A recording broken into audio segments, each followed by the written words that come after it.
So we have made it to the final video of 2022. I don't know about you, but this has been such an interesting year with everything that's been going on, and it has completely flown by. Anyways, with that being said, today I'm going to show you how to make a classic Spanish recipe that's perfect for a New Year's Eve dinner or any time of the year. We're talking Spanish salmon and potatoes.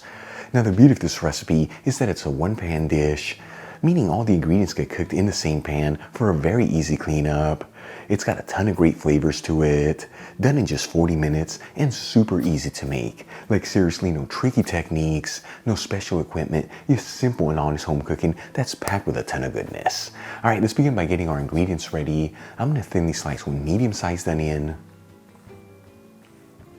thinly slice 6 cloves of garlic,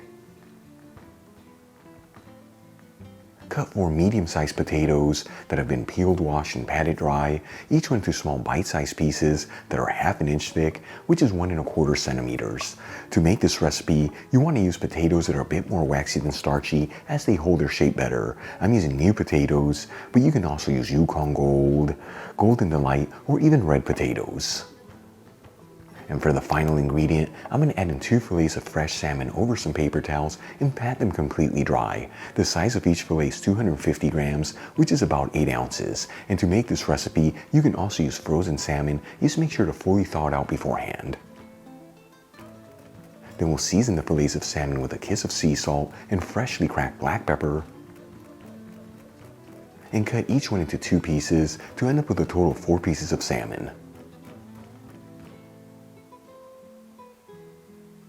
For the next step, let's start cooking our dish. I'm going to grab a large fry pan, heat it with a medium-high heat, and add in 3 tablespoons of extra virgin olive oil, which is 45 milliliters.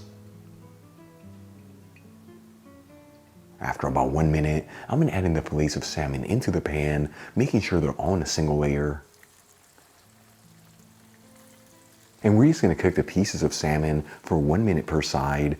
You don't want to fully cook it through at this stage. You just give it a nice light sear on both sides. And let me tell you, by taking this step, it's also going to help release that render fat from the salmon, which gives this dish a beautiful lift of flavors. After 2 minutes, and the pieces of salmon are lightly seared, once again, you don't want to fully cook them through at this stage. I'm going to remove them from the pan, transfer them into a dish, and cover it with some foil paper. Now, using the same pan with the same heat, I'm going to add in the sliced onion and the sliced garlic. And we'll mix the ingredients around, that way they're coated in that olive oil and the rendered fat from the salmon. And since we're working with a medium-high heat here, it's very important to mix this continuously, that way the ingredients evenly saute and they don't brown too quickly.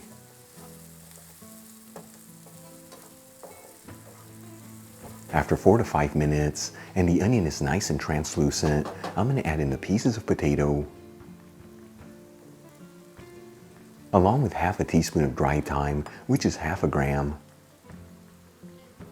And we'll season generously with sea salt and freshly cracked black pepper.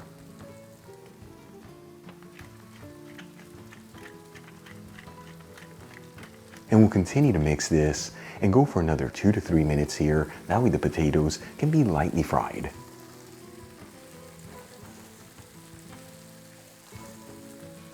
Then I'm going to add in 1/2 cup of white wine, which is 120 milliliters. If wine is not your thing, you can use whatever type of broth you like with a squeeze of fresh lemon juice. And we'll also pinch in 1/4 teaspoon of saffron threads, which is 0.17 grams. And we'll give it a mix, that way everything's well mixed together, and then simmer it for about 3 minutes or until that wine has reduced in half and the alcohol has cooked off. As always, the saffron I'm using in this recipe is from Golden Saffron. You'll find a link where you can get some in the description box below.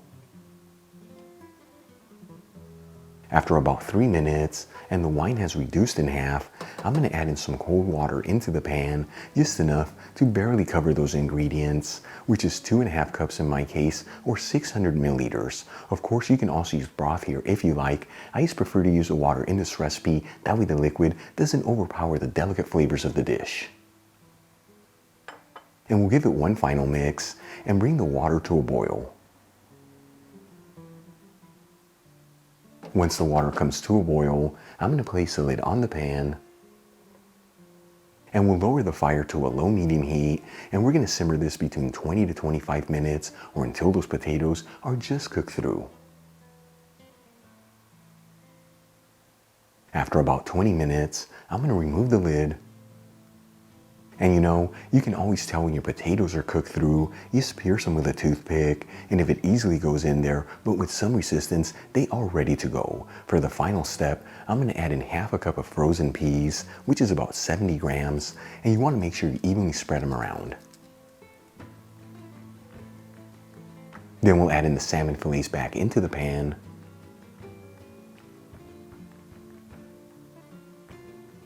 And we'll place the lid back on the pan and go for another 2 to 4 minutes here. This is enough time for those peas to have a beautiful tender texture and for the pieces of salmon to be perfectly cooked through.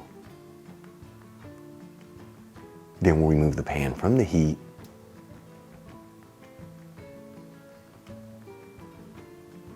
And we'll garnish it with some fresh parsley. Check it out, our one-pan Spanish salmon and potatoes is done. This is known in Spain as salmón con patatas a la sartén. Easy to make, done in just 40 minutes, and the kind of food that's gonna fill you with so much goodness. Let's give it a try and see how it turned out.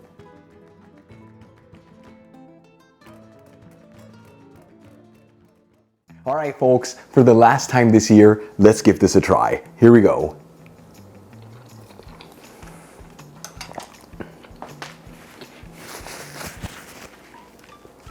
What a way to end 2022. Such a beautiful dish, simple and delicious. All the ingredients are beautifully cooked, and that saffron taking it to the next level. You know, you serve this dish next to a crunchy baguette and a bottle of Spanish wine, more specifically a white wine from the wine region of Rias Baixas. You're gonna have yourself one heck of a great meal, either for New Year's Eve or any time of the year. Really quick before I go, shout out to a couple of my patrons, Ronald Kemp, Adalai, Stephen Riggs, Martin Giddings, and John Kachanowski. Again, guys, thank you so much for being patrons of Spain on a Fork. You know how much I appreciate you. If you enjoyed today's video, hit that like button, as it really helps out the channel. Leave me a comment below, and as always, don't forget to share this video with your family and friends. That way our Spain on a Fork community can continue to grow. Till the next time, hasta luego.